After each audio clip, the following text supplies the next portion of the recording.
자, 얼마 전에 새로운 법안 하나가 발의가 됐는데요. 일명 설립법이라고 하는 법이 이렇게 발의가 됐는데, 보다 정확히 말을 하자면 악플 방지법이라고 하는 법안이 발의가 됐습니다. 악플 방지법. 그래서 이제 이게 가수 설리부터 또 이제 구하라라고 하는 가수가 또 있었거든요. 그때 이제 잇단 자살을 하게 됐었는데, 그 이유가 정말 인격적 살인행위라고 말할 수 있는 이 근거 없는 악플들을 너무 지나치게 괴롭혀가지고 이렇게 극단적인 선택을 하게 되어서 수많은 사람들이 청와대 게시판을 비롯해서 악플 방지법을 만들어야 된다, 이렇게 해가지고 사람들의 청원이 있었습니다. 댓글들을 보면 얘 얼굴만 보면 나는 외계인 E.T가 생각나. 여러분, 얼마나 참 기분 나쁜 얘기예요, 그죠? 야, 누워서 돈 버니까 좋냐? 등등부터 시작해가지고, 여러분, 보이지 않는다고, 익명이라고 이렇게 마구 이런 댓글들을 달았던 것이죠. 지금 CBS에 새롭게 하소서라고 하는 간증 프로그램이 있잖아요. 근데 거기에 MC를 맡고 있는 분이 누구냐면 작곡가 주영훈 씨라고 하는 분이 참 은혜롭게 잘 진행하고 있어요. 저는 이 주영훈 씨가 이렇게 훌륭한 MC였나 싶을 때가 그런 경험을 할 때가 참 많이 있는데, 근데 이 주영훈 씨도 역시요, 이 악플 때문에, 악플이 뭔지 알죠? 댓글을 아주 악하게 댓글을 다루는 것을 악플이라고 말합니다. 그래서 이 악플 때문에 이 주영훈 씨도 우울증, 대인기피증, 불면증까지 앓고요. 나중에는 심지어 실어증까지 왔대요. 자, 얼마나 충격을 받아야 실어증이 올까요? 그죠? 자, 이런 사람들의 평가 때문에 이 주영훈 씨도 정신과 치료는 물론이고요, 심지어 스스로 목숨을 끊었으면 좋겠다라고 하는 이런 극단적인 생각까지도 여러 번 했대요. 여러 번. 사실과 다른데 무슨 마약을 했다는 둥 이런 것들이 막 언론에 나가고요, 전혀 사실 무근인데, 전혀 근거 없는데 병역 비리자라고 하는 루머가 또 돌아가지고, 그래서 길거리에 사람들을 만나면 사람들이 그냥 쳐다만 보면서 봐도, 연예인이니까 반갑다고 쳐다보는데 자기는 어떤 생각을 하는 거예요? 저 사람은 나를 좀 욕하고 있을 거야, 나를 미워하고 있을 거야, 증오하고, 이런 생각이 드는 거죠. 여러분, 얼마나 참 살아가는데 어려움이 있었겠어요. 자, 우리는 이렇게 참 평가에 약합니다. 세상이 날 어떻게 평가하는가? 자, 이런 사람들의 평가에서 진정 자유로우신 분들이 있나요? 저는요, 자, 사람들이 어떻게 평가하든 나는 전혀 개의치 않아 라고 하는 분들이 있다면 저는 정말 존경합니다. 참 쉽지가 않거든요. 그런 남들의 평가에 대해서 의연할 수 있는 분들이 참 쉽지가 않아요. 얼마 전에 우리 교회에서, 지난주 월요일이었는데요, 봄 노예가 본 교회에서 있었습니다. 노예 때마다 매년 하는 것 중에 하나가 뭐냐면 총회를 위해서 총대를 뽑는 투표를 합니다. 자, 노예가 있고 그 노예 위에 이제 총회가 있어요. 근데 총회를 모든 목사님이 다 모이면 감당이 안 되니까 대표로 총회로, 그래서 장로님들도 총회로 이렇게 나가는 분들을 소위 총대라고 해서 그런 분들을 뽑거든요. 그래서 목사님들 대표, 장로님들 대표 이렇게 선출해서 총회로 보내게 되는데, 자, 이렇게 총대로 가려면 투표를 하게 되고 사람들로부터 평가를 받아야 됩니다. 인정을 받아야 되는 거예요. 그래야 찍어주죠, 그죠? 근데 이번에 그렇게 해서 총대로 당선된 분 중에 한 분이 노회장님에게 전화를 해가지고 자기 안 나가겠다고, 아니 당선이 됐는데, 투표로 낙점이 됐는데 안 나가겠다고 어떤 장로님과 함께 그렇게 얘기를 한 거예요. 이게 이유가 뭐냐면 본인이 생각했던 것보다 표가 조금 나온 거예요. 그래서 도저히 이것을 받아들일 수가 없다는 거예요. 아니, 내가 어떻게 이런 평가를 받을 수가 있는가 해서 잠도 안 오고 안 나가겠다고 얘기를 하는 거예요. 여러분, 그 마음이 이해가 되십니까? 근데 이게 그런 분들에게만 있는 게 아니라 일반적인 교회에서도 늘 나타나는 것 중에 하나가 바로 이런 거예요. 교회에서 직분자를 선출할 때마다 참 교회가 시험 들지 않은 예보다 시험에 드는 예가 훨씬 더 많습니다. 아니, 거의 대부분 시험에 든다고 해도 과언이 아닌 것 같아요. 사실 보면 예를 들면 안수 집사나 권사나 장로나 이렇게 해서 이제 후보에 오르게 되고 또 3분의 2 또 투표를 하게 되잖아요. 표를 받게 되는데 거기서 이제 권사님이나 이 안수집사님이 안 됐다라고 하는 여기서 오는 충격이나 상처보다도, 아니 내가 우리 교회 성도들로부터 이런 평가를 받고 있는가에 대한 상처가 더 크다는 거죠. 자, 우리는 세상을 살면서 늘 이렇게 누군가로부터 평가를 받기도 하고 또 평가를 하기도 합니다. 자, 그런데요, 같은 한 사람이라도 늘 다양한 평가가 있는 것을 보게 됩니다. 예를 들면 지금 우리나라의 대통령을 볼 때도, 자, 우리나라 문재인 대통령을 향해서도, 자, 역대 대통령 중에서 정말 이런 대통령이 없었다, 자, 이렇게 생각하는 사람들이 있죠. 그러니까 이번에 뭐 민주당에서도 그렇게 많은 표가 나왔겠죠. 자, 근데 그런 분들만 있느냐? 여러분, 대통령은 한 사람이에요. 대통령이 둘입니까? 근데 똑같은 한 대통령을 놓고 정반대의 목소리가 나옵니다. 정말 최악의 대통령이다. 나라가 망조가 들렸다. 이제 우리나라 끝났다. 이런 평가를 내리는 사람도 있다는 거야. 사람들이 왜 이렇게 사람들의 평가 앞에서 좌절하고 낙심을 할까요? 자, 진짜 놀라운 것은 뭐냐면요, 100명이 나에 대해서 칭찬을 하고 100명이 나를 좋게 평가를 하는데 그 중에서 한 명이 나에 대해서 좋지 않게 악평을 했어요. 이 사람의 심리가 이상하군요. 아니, 100명이 칭찬을 했으면 거기에 행복하고 한 명은 가볍게 무시할 수 있을 것 같은데 전혀 그렇지 않습니다. 한 명이 내리는 이 상처 주는 평가에만 가슴앓이를 하는 거예요. 그것이 상처가 되어서 밤잠을 못 자고 괴로워하는 분들이 참 많이 있는 것을 보게 되는데, 뭐 설교 같은 것도 마찬가지죠. 저도 이제 설교를 하는 사람인데, 예를 들면 많은 분들이 나가면서 목사님 오늘 정말 설교 좋았습니다. 아무도 여러분들 아멘 안 하시지만 오늘 너무 설교 좋았습니다. 목사님 최고였어요. 막 이러고 언제 대부분이 그렇게 지나갔어요. 그런데 어떤 한 분의 성도님이 지나가면서 저걸 설교라고 말이야 하고 지나갔다 쳐봐요. 그럼 저는 앞에 지나갔던 100명의 칭찬은 어디로 가버리고 그 한 명의 그 평가 때문에 밤잠을 설치고 잠을 못 자고 소가리를 하고 뭐 이렇단 말이에요. 이게 사람이라는 거예요. 그래서 사람의 평가는 정확한 평가를 내리지 못한다는 것이 결론입니다. 사람의 평가는요, 가변적이고 감정적이에요. 여러분, 우리의 평가가 나는 그렇지 않다고 생각하지만 진짜 객관적이냐 한번 생각해 보세요. 아니요, 그런 평가는 많지 않습니다. 대부분 우리가 내리는 평가는 대부분 군중 심리에 동요되어지고 어떤 선입견이라든가 어떤 분위기를 따라갈 때가 대부분이에요. 우리 평가라는 게 대부분 그렇습니다. 자, 그러므로 진짜 중요한 것은요, 사람의 평가가 아닙니다. 주님이 어떻게 평가하시느냐가 가장 중요할 줄로 믿습니다. 자, 우리 믿는 자들에게 있어서도 가장 중요한 평가가 뭘까요? 목사님의 평가, 장로님들의 평가, 성도들의 평가보다도 더 중요한 평가는 우리 주님이 바로 나를 향해서 어떻게 평가하시느냐가 가장 중요한 것이죠. 자, 지난주에 이어서 오늘 본문의 말씀도 계속 연결되어지는 말씀이라고 할 수 있는데, 자, 오늘 본문에서도 역시 세례 요한에 대한 주님의 평가가 계속 이어지고 있는 것을 보게 됩니다. 자, 주님의 평가를 살펴보기 전에 오늘 이 세례 요한을 향한 사람들의 평가를 주님이 소개하시는데요, 7장 33절 우리 스크린 참조해서 같이 한번 봅니다. 시작. 세례 요한이 와서 떡도 먹지 아니하며 포도주도 마시지 아니하며 너희 말이 귀신이 들렸다 하더니. 자, 보세요.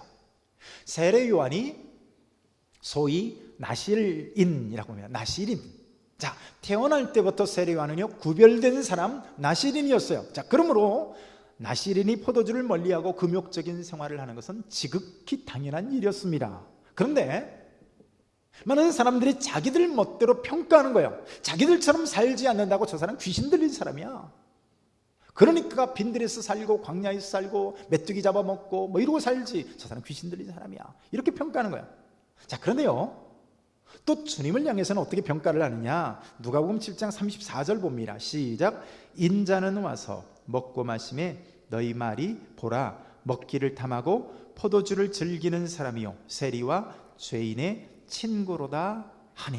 자, 세례 요한이 먹지 않을 때는 뭐라고 얘기했어요? 저 귀신 들린 사람이야. 근데 예수님은 먹고 잡수시니까 뭐라고 얘기해요?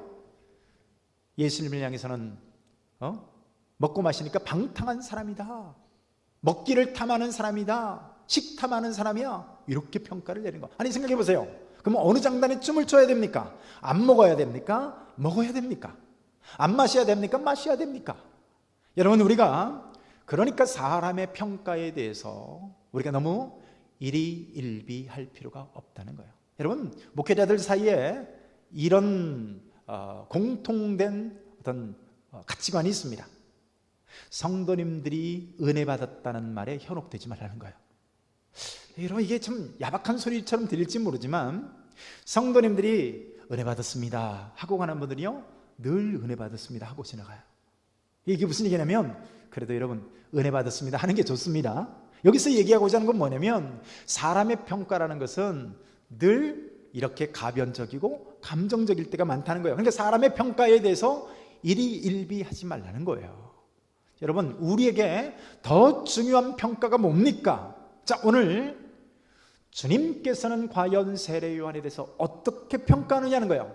사람들은 귀신 들렸다라고 말하지만 주님은 과연 이 세례 요한에 대해서 어떻게 평가를 하느냐는 거예요. 자, 오늘 보면 누가복음 7장 28절 같이 한번 읽습니다. 시작. 내가 너희에게 말하노니 여자가 낳은 자 중에 요한보다 큰 자가 없도다. 그러나 하나님의 나라에서는 극히 작은 자라도 그보다 크니라 하시니. 여러분, 본래 요한을 보세요. 요한이요, 어렸을 때부터 성령이 충만한 삶을 삽니다. 그리고 나시린으로 구별돼 가지고 광야에 가면서 특별히 이 세례 요한은요, 타협하지 않는 이 메시지를 전하는 사람으로 유명합니다. 아무리 세상에 큰 힘을 가진 그런 사람들 앞에서, 심지어 헤롯 왕 같은 사람들 앞에서도요, 그 힘 앞에 굴하지 않습니다. 사람 눈치 보지 않아요. 타협하지 않는 이 메시지를 전하는 사람이죠. 그런데 사람들은 오히려 그런 세례를 향해서요, 소위 악플을 다는 거예요. 저 봐라, 귀신 들린 사람이다. 저 봐라, 정상적이겠냐 저 사람이. 저 패션을 봐라, 낙대털옷 입고 그 가죽에 그런 가죽도 띄고 다니는 저 사람 봐라, 꼴 봐라. 여러분, 예수님을 향해서도 자기들처럼 살지 않으니까요, 먹기를 탐하는 자다, 방탕을 추구하는 자다, 죄인의 친구다, 이런 악플을 다는 거예요. 그런데 오늘 주님의 세례 요한을 향한 평가가 뭡니까? 여자가 낳은 자 중에 요한보다 더 큰 자가 없도다, 인 거예요. 여러분, 이 평가가 중요한 거예요. 사람의 평가보다도 이 주님의 평가가 중요합니다. 여러분, 우리가 여기서 한 가지 알 수 있는 게 뭐냐면, 우리가 사람에 대해서 함부로 평가하는 것이 아니구나. 내 마음에 들지 않는다고, 나와 다르다고, 내 생각과 다르다고 함부로 폄훼해서는 안 되는구나. 여러분, 이 사람들이 지금 왜 그렇게 평가합니까? 나와 다르다는 거예요. 야, 너는 왜 나처럼 먹지 않느냐? 야, 너는 왜 나처럼 그렇게 금욕하지 않느냐? 나와 다르다고 귀신 들렸다, 먹기를 탐하는 자다, 죄인의 친구다, 이렇게 평가하는 거예요. 그렇기 때문에 사람들이 또 나를 향해서 하는 이런 어떤 저평가에 대해서 낙심하지 마시기를 축복합니다. 사도 바울 같은 사람은요, 사람들의 평가에 대해서 좌절하지 않았습니다. 얼마나 많은 사람들이 그를 미워했습니까? 얼마나 많은 사람들이 그를 죽이려 했어요.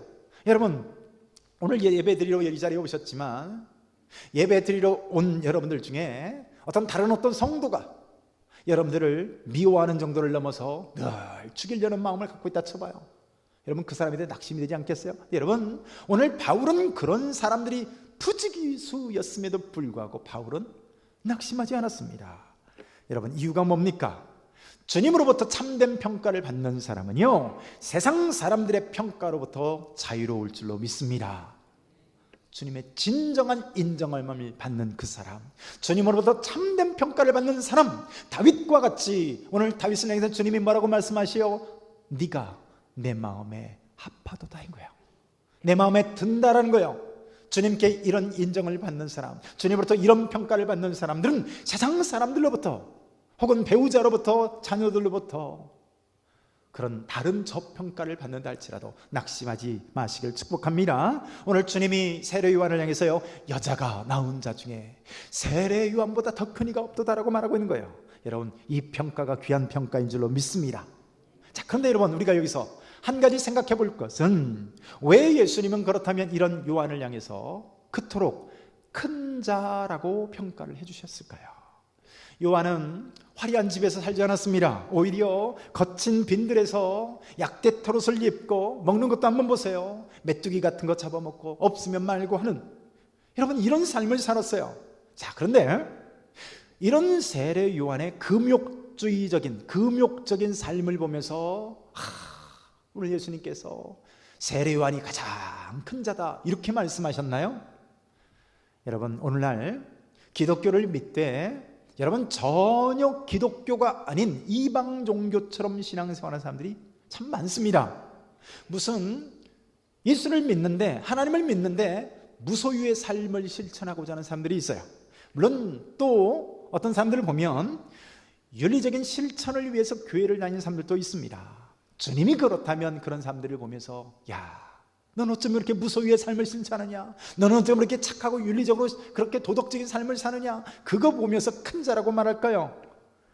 어떤 분은 성형외과 의사로서 잘 나가시던 분인데 예수님을 믿자 30억 재산을 가난한 사람들에게 다 나눠줬어요. 자, 주님께서 그분의 30억 재산을 가난한 사람들에게 나눠준 그것만으로 무소유의 삶을 실천했다고 큰 자라고 말할까요?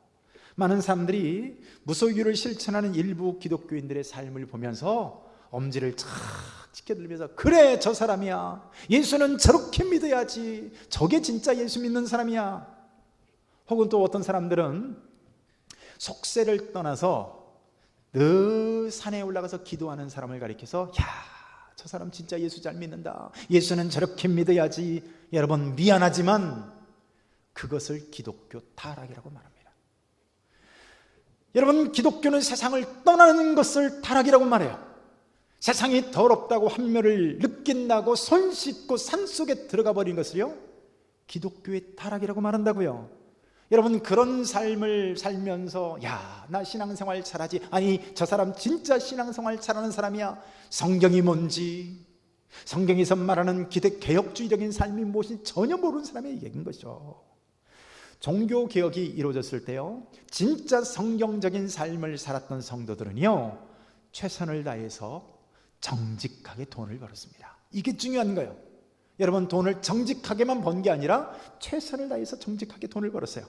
최선을 다해서 빵을 굽고, 최선을 다해서 시계를 만들고, 최고의 지식으로, 하다못해 자동차 하나를 만들어도요, 하다못해 무슨 시계 하나를 만들어도 최선을 다해서, 그래가지고 잉여 부를 창출하는 거예요. 그리고 잉여 부를 창출한 그것으로 최선을 다해서 CEO가 돼서, 최선을 다해서 회사를 잘 경영해서 잉여 부를 창출하는 거예요. 그래서 그것으로 많은 사람과 교회와 하나님의 나라와 선교를 위해서 그 부를 쓰는 거예요. 이게 참 그리스도인의 모습인 줄로 믿습니다. 돈을 정죄하는 것이 기독교인의 본질이 결코 아닙니다. 가끔 가다 보면요, 통장에 잔금이 남아있는 것을 정죄하는 분들이 있어요. 여러분, 그런 것들은 기독교의 본질이 아닙니다. 그래서 우리가 어떤 사람들로부터 칭찬을 받고, 또 똑같은 나임에도 불구하고요, 어떤 사람들로부터는 악한 평가를 받을 수 있어요. 그런데 진짜 중요한 평가가 뭐냐? 사람의 평가가 아닌 줄로 믿습니다. 주님이 내게 주시는 평가가 진정한 평가인 거예요. 정말 중요한 것은 하나님께서 오늘 나를 향해서 어떤 평가를 하시나가 진짜 중요한 평가인 줄로 믿습니다. 누가 큰 자예요? 주님이 크다고 하는, 주님이 크시다고 하는 그 사람이 큰 자예요. 세상이 크다고 하고 사람들이 두려워하는 그 사람이 큰 자가 아닙니다. 예수 믿는 우리들도 가끔 보면요, 돈 많은 사람들 앞에서, 세상 정치적 권력을 가진 사람들 앞에서 예수 믿는 우리가 부들부들 떠는 사람들이 있어요. 그런데 보면, 성경을 보면 모세가 이집트 바로 왕 앞에서 부들부들 떨었나요? 오히려 그 반대였어요. 이집트 왕 바로가 모세 앞에서 부들부들 떱니다. 자, 여러분, 오늘 그렇다면 왜 예수님은 이 세례 요한을 향해서 큰 자다라고 말씀할까요? 자, 27절 같이 한번 읽습니다. 시작. 기록된 바 보라, 내가 내 사자를 내 앞에 보내노니 그가 내 앞에서 내 길을 준비하리라 한 것이 이 사람에 대한 말씀이라. 아멘. 세례요한이 큰 자였던 구체적인 이유가 오늘 등장하는데요. 세례요한이 어떤 삶을 살았어요? 사명이 무엇인지를 알고요, 하나님으로부터 받은 사명 그대로, 그 사명대로 살았기 때문에 큰 자다라고 하는 평가를 받았습니다. 우리가 찬송가 323장을 보면요, 푸른 바다 나서니 몸 어디든지 가오리다. 괴로우나 즐거우나 주만 따라 가오리니, 이거죠. 2절 가사를 보면 아골골짝 빈들에도 복음 들고 가오리다. 소돔 같은 거리에도 사랑 안고 가오리다. 종의 몸에 지닌 것도 아낌없이 드리리다. 존귀의 영광 모든 것에 주님을로 받으소서. 멸시천대 십자가는 내가 지고 가오리다. 이름 없이 빛도 없이 감사하며 섬기로다. 자, 여기 보십시오. 아골골짝 빈들에도 멸시천대 십자가는 제가 지고 주님 내게 주신 사명 그대로 사명을 따라 내 인생을 살겠습니다. 그 길을 걸어가는 그 사람을 오늘 주님은 큰 자다라고 말씀해요. 여러분, 이렇게 부름받은 사람처럼 부름받아 나서니 몸 어디든지 가오리다. 종의 몸에 지닌 것도 아낌없이 드리리다. 여러분, 이런 사람이 돈이 많이 모여질 리가 없죠. 종의 몸에 지닌 것도 아낌없이 드리리다인데 가난하게 되는 거죠. 세상에서는 어떤 사람을 큰 자라고 말합니까? 왕궁의 높은 자, 많이 배운 자, 권세 있는 자, 큰 빌딩에서 넓은 평수에서 살면서 그런 사람들은 큰 자다라고 말을 하지만, 여러분, 오늘 주님께서 큰 자라고 말하는 그 사람은요, 사명 앞에서 오늘 세례 요한과 같은 삶을 사는 사람을 오늘 주님이 큰 사람이라고 하는 줄로 믿습니다. 바울도 그와 같은 사람인 거예요. 바울은 자신의 목적이 뭔지를 아는 사람이었어요. 자기가 왜 살아야 되는지, 무엇을 위해서 살아야 되는지를 분명하게 알고 있었던 사람이었습니다. 의외로 많은 사람들이 인생을 살면서 내가 왜 살아야 되는지를 모르는 그런 사람들이 참 많습니다. 여러분, 사는 이유가 뭘까요? 여러분들은 이 세상에서 사는 분명한 어떤 목적과 이유를 갖고 있습니까? 대부분 사람들이요, 그냥 삽니다. 목적으로 사는 것이 아니라, 이유가 있어서 사는 것이 아니라 그냥 사는 거예요. 남이 사니까 살고, 눈 떠지니까 하루 일상을 사는 거예요. 배고프니까 밥 먹고요, 돈 벌어야 되니까 또 나가서 돈 벌고, 그러다가 어때요? 문득 엄청난 허무가 내 안에 확 밀려오는 것이죠. 내가 왜 사는 것일까? 이렇게 살다가 나는 어디로 가는 것일까? 허무가 밀려오는 거예요. 그래서 많은 사람들이 세상 가운데 사는 사람들을 보면요, 인생의 유일한 목적이 있다면 즐기는 데 있는 거예요. 아니, 목적이 없으니까, 살아야 될 특별한 이유가 없으니까 현실, 지금에 집중하는 거야. 지금 즐기고, 지금 재밌고, 지금 누리고, 하루 재밌게 살다가 원 없이 즐기다가 때 되면 가는 거, 그게 인생이지, 그렇게 생각하는 거예요. 그러니까 여러분, 세상적 관점에서는 큰 자가 되기 위해서 수단과 방법을 별로 가리지 않습니다. 이유가 뭐예요? 어차피 목적 없는 인생, 어차피 특별한 사명을 갖고 있지 않는 이 세상에 우연히 던져진 인생, 한 번 살다 가는 인생, 수단과 방법을 위해서 먹고 즐기고 마시고, 여러분, 다른 사람을 위해서 군림하는 것이 큰 자라고 생각을 하는 것이죠. 다른 사람들보다 더 많은 돈과 재물을 갖고 있는 그 삶을 사는 사람이 내 인생에 성공하는 삶이다, 큰 자의 삶을 삶이다 생각하는 거예요. 그게 있어야 더 누리고 더 즐길 수 있지 않겠습니까? 요즘 세상을 떠들썩하게 하는 N번방 사건을 한번 보세요. 자, 놀라운 사실은 밝혀지는 회원들을 보면 세상에서의 박사, 의사, 변호사 등등 이런 사람들이 있다는 것이 공공연한 비밀이 되고 있습니다. 더 가졌으니까 더 누리고 더 즐겨야죠. 근데 여러분, 그렇게 사는 것이 진짜 큰 자이고 성공한 자의 모습일까요? 바울은 자기 스스로에 대해서 이렇게 말합니다. 우리 에베소서 3장 8절을 봅니다. 모든 성도 중에 지극히 작은 자보다 더 작은 나에게 이 은혜를 주신 것은 측량할 수 없는 그리스도의 풍성함을 이방인에게 정하게 하시려고. 여러분 보십시오. 바울은 세상적 관점으로서 보면요, 그는 작은 자였어요. 그래서 자기 자신을 보면서 나는 지극히 작은 자다라고 말했어요.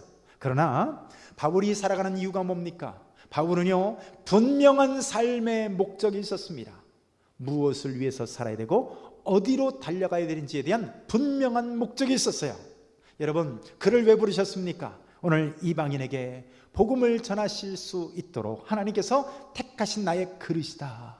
여러분, 분명한 이 사명을 갖고 있었어요. 그래서 그런 삶을 살다 보니까요, 사도행전 20장을 보면 우리 24절 같이 한번 읽습니다. 시작. 내가 달려갈 길과 주 예수께 받은 사명 곧 하나님의 은혜의 복음을 증언하는 일을 마치려 하면은 나의 생명조차 조금도 귀한 것으로 여기지 아니하노라. 여러분, 사명을 따라가는 인생의 주님께서 내게 주신 부여한 그 목적을 따라가는 그 인생, 이방인의 복음을 위해서 택한 그릇이라고 하는 분명한 목적을 알고 그것을 위해서 달려갔기 때문에 여러분, 오늘 주님께서 바울을 향해서 지극히 큰 자라고 하실 줄로 믿습니다. 우리 모두는요, 각자 사명이 다른 거예요. 여러분, 은혜를 받고 사명을 받았다고 전부 다 목사 되어야 될 필요는 없습니다. 다 선교사로 부른 게 아니에요. 여러분, 부르심의 사명은 각기 다 달라요.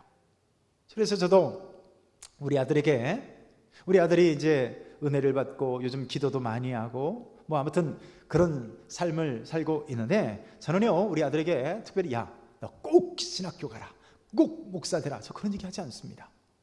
하나님이 필요하면 어른이 부르시겠죠? 제가 늘 강조하는 게 있어요. 아들아, 어느 곳에 있든지 그 자리에서 네가 하나님의 영광을 돌리고 하나님의 나라를 위해서 산다면 그곳이 바로 너의 사명지다, 사명의 모습이다, 그런 얘기하는 거예요. 여러분, 어떤 사람은 가수가 되어서요, 많은 인기를 통해서 그것을 이용해서 팬들 앞에 복음을 전하는 사람들이 있어요. 여러분들 잘 모르시겠지만 BY라고 하는 래퍼가 있습니다. 이 사람의 BY 가라사대라고 하는 노래가 있는데요, 그거 보면 완전 복음이에요. 이 친구는요, 참 이렇게 머리는 무슨 쪽박 뒤집어 놓은 것처럼 이렇게, 그런데 정말 인기가 장난이 아닙니다. 실력도 장난이 아니에요. 근데 이 BY가 공연을 하면서요, 대놓고 복음을 전합니다. 근데 여러분, 이런 친구들, 혹은 요즘에 그 미스터 트롯이라고 우리 권사님 집사님들도 많이 보셨겠지만 그 중에 류지광이라고 하는 친구가 있잖아요. 이 친구가 본래 찬양하는 친구예요. 그래서 찬양을 들어봤는데 광야를 지나며 같은 이런 찬양을 듣는데 너무 감동을 받았어요. 네, 이런 분들이 하나님 앞에서 은혜를 받고 그 자리에서, 주어진 그 자리에서 복음을 전하고 전도할 수 있다면 여러분, 그곳이 곧 사명의 자리인 줄로 믿습니다. 꼭 목사가 되어야 되는 게 아니에요. 다 선교사로 나가고 다 신학교 가야 되는 게 아니라는 말씀이에요. 어떤 사람은 이 학교 학생들을 가르치는 교사가 되어서 하나님께 영광을 돌리는 사람이 있어요. 불교 학생회장이었던 사람이 있습니다. 중학교 때, 고등학교 때, 특별히 중학교 때 불교 학생회 회장, 직접 이게 목탁 같은 것을 들고 수종을 들고 한 이런 참 대단한 친구죠. 네, 그런 친구가 고등학교를 미션 스쿨을 가서 결국에는요, 이제 예수님을 영접하는데 이 친구가 전도왕이 됩니다. 그분이 바로 최병호 선생님이란 분인데요, 여러분, 이분이 예수를 믿고 난 뒤에, 여러분 지금 젊은 분이에요. 뭐 30대 후반이나 됐을까요? 중반이나 됐을까요? 아주 젊은 분인데 여러분, 자그마치 전도를 2,000명을 했습니다. 별로 놀라지도 않으시는데 전도를 2,000명을 했다니까요. 2명도 아니라 20명도 아니라. 근데 많은 학생들을 복음으로 주님께 인도하는데요, 있는 그 자리에서 사랑이 필요한 친구들에게 사랑을 베풀고, 아이들이 외로워하면 그 외로운 자리를, 이 외로움을 채워주는 거예요. 많은 먹을 것을 사주고 곁에서 친구가 되어주고 위로해주고 상담을 해주고. 자, 근데요, 참 놀라운 얘기를 들었는데 이분이 예수 믿고 교회에서 고등부 교사가 되었습니다. 근데 자기가 학교에서 열심히 전도해 놓으면, 전도를 인해서 예수를 영접하고 믿게 해놓으면 이제 교회를 나와야 제대로 신앙생활을 할 수 있지 않겠습니까? 근데 기숙사에 사니까 토요일날 또 이제 주일날이 되면 다 타지방 타도시로 떠나버리는 거예요. 너무 안타까우니까 여러분, 이분이요, 학교가 부산인데 울산까지 직접 차로 데려갑니다. 여러분 상상이 가세요? 부산에서 울산까지. 11시에 고등부 교사 이제 교사가 돼서 예배를 드려야 되는데 8시 반에 울산에 도착하는 거예요. 그러면 집에서 몇 시에 출발했을까요? 8시 반에 울산에 가서 학생을 태워요. 그리고 오면서 경산에 들려서 다른 친구를 태우고 또 오면서 다른 도시에 들려서 우리 또 친구들을 태워옵니다. 그것으로 끝나는 게 아니라 또 B코스가 있대요. B코스. 그래서 창원 김해 쪽으로 다녀서 애들을 데리고 오는 거예요. 자, 이렇게 2시간씩 복음을 전하고 싶어서 자기 차로 직접. 그래서 1년에 자동차가 거리 주행한 키로수를 재보면 전문가들이 깜짝 놀란대요. 뭔 차를 이렇게 많이 타냐고.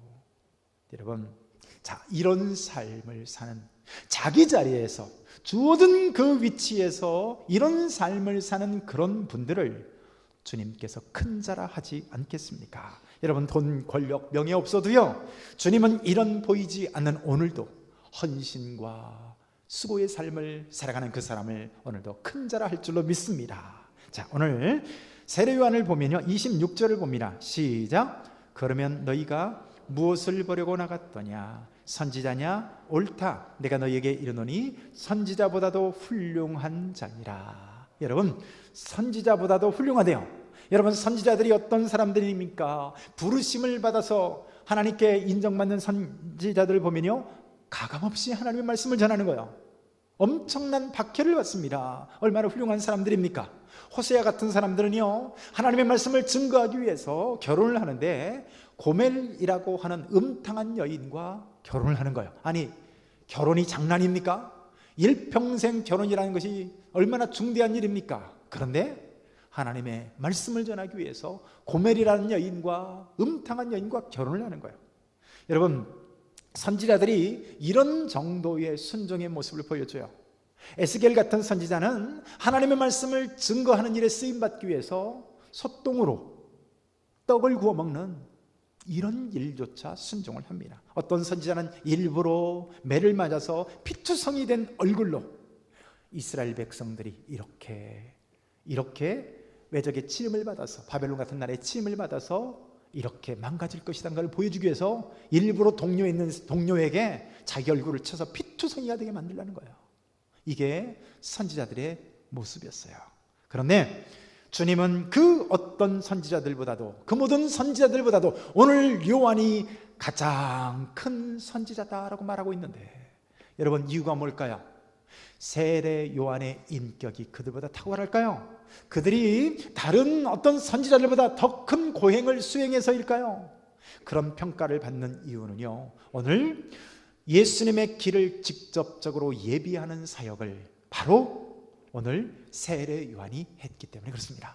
다른 선지자들에 비해서 세례 요한은 직접적으로 예수님의 오실 자의 길을 예비하는 그 사명을 띠고 감당했기 때문에 가장 큰 자다라고 있다는 거예요.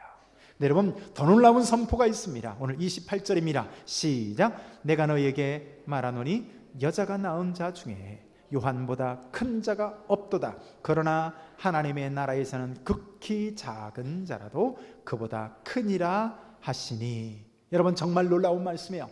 여러분, 이 말씀이 이해가 가십니까? 구약의 어떤 사람들보다도, 구약의 그 어떤 선지자보다도 세례 요한은 가장 큰 사람이다. 놀라운 말씀이 뭐예요? 그 뒤에 나오는 말씀이 그러나 하나님의 나라에서는 누구도 세례 요한보다 작은 자가 없다는 거예요. 여러분, 이게 어떤 말씀일까요? 세례 요한이 선지자들 중에서도 가장 큰 선지자가 될 수 있던 것은 인격이 아니라고 말했습니다. 더 많이 수고해서가 아니라 메시아의 길을 직접 예비하는 자로서의 삶을 살았기 때문이라고 말씀드렸는데, 그래서 오늘 이 자리에 있는 저와 여러분들이 주님 나라에 가서는 세례 요한보다 더 큰이라고 하는, 더 크다라고 하는 평가를 받게 될 거라는 겁니다. 우리의 인격이 좋아서가 아니에요. 여러분, 세례 요한은 율법의 마지막 사람이 바로 이 세례 요한이었습니다. 그래서 율법으로는 아무리 의의를 추구한다고 해도 우리 예수님이 이뤄놓으신 의의를 넘어설 수가 없습니다. 이게 무슨 말입니까? 구약의 성도들이 요한을 비롯해서 모든 선지자들은 자기 의로서 하나님 앞에 평가를 받는 사람들이었습니다. 그러나 저와 여러분들은 바로 예수님이 이뤄놓으신 예수님의 의의를 덧입는 사람인 줄로 믿습니다. 예수님의 의가 바로 우리의 의인 줄로 믿습니다. 그래서 하나님의 나라에 가서는 우리 의가 세례요한의 의보다 더 큰 의라고 칭찬을 받게 될 거라는 겁니다. 이게 저와 여러분들에게 주어진 은총이요 은혜인 것이죠. 세례요한이 초림으로 오실 자를 예비하는 사역을 감당했다면 저와 여러분들은 어떤 사명을 갖고 있습니까? 오신 예수님을 증거하면서, 여러분, 예수님이 사망 권세를 깨고 부활하신, 그리고 보는 자들 앞에서, 예수님이 직접 보는 자들 앞에서 승천하신 그런 분이십니다. 다시 오실 그 예수 그리스도의 사명을 오늘도 예비하는 자가 바로 저와 여러분들인 줄로 믿습니다. 오실 분에 대한 사역도 이렇게 큰 칭찬을 받았는데, 우리는 예수님의, 오신 예수님에 대한 다시 오실 이것을 준비하는 저와 여러분들이 가장 큰 인줄로 믿습니다. 여러분, 말씀을 맺습니다. 12제자를 비롯한 많은 증인들이 주님의 부활을 목격하고 승천을 목격하고 그것이 감격스러워서 역사적인 그 사실 앞에서 오늘도 그 부활하신 예수님을 증거하다가 여러분 순교하기도 하고 여러분 사명의 길을 갔습니다. 여러분, 이 복음을 누구에게 맡겨졌어요? 저와 여러분들에게 맡겨진 줄로 믿습니다. 확실한 복음, 오신 예수님에 대한 여러분 저와 여러분들의 믿음은 확인할 수 있는 믿음입니다.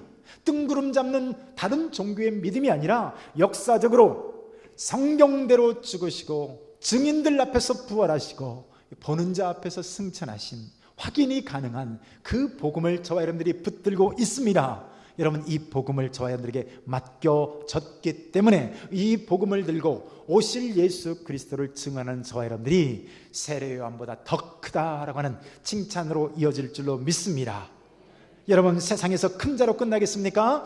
주님이 인정하시는 진정한 큰 자가 되시길 원하십니까? 주님의 영원한 칭찬과 상급이 있는 저와 여러분들의 삶이 되시기를 축복합니다. 한 목소리로 한번 기도합니다. 오늘 기도하실 때, 하나님, 오늘 우리들의 평가는 무엇에 의한 평가입니까? 우리들이 기뻐하는 평가는 무엇이며 우리가 연연하는 평가는 무엇입니까? 하나님, 주님이 인정하시는 평가, 주님이 우리에게 주시는 그 상급 앞에 하나님, 우리가 기뻐하게 하시고 그것을 바라본 우리 되게 하여 주옵소서. 우리 한 목소리로 한번 기도합니다. 하나님,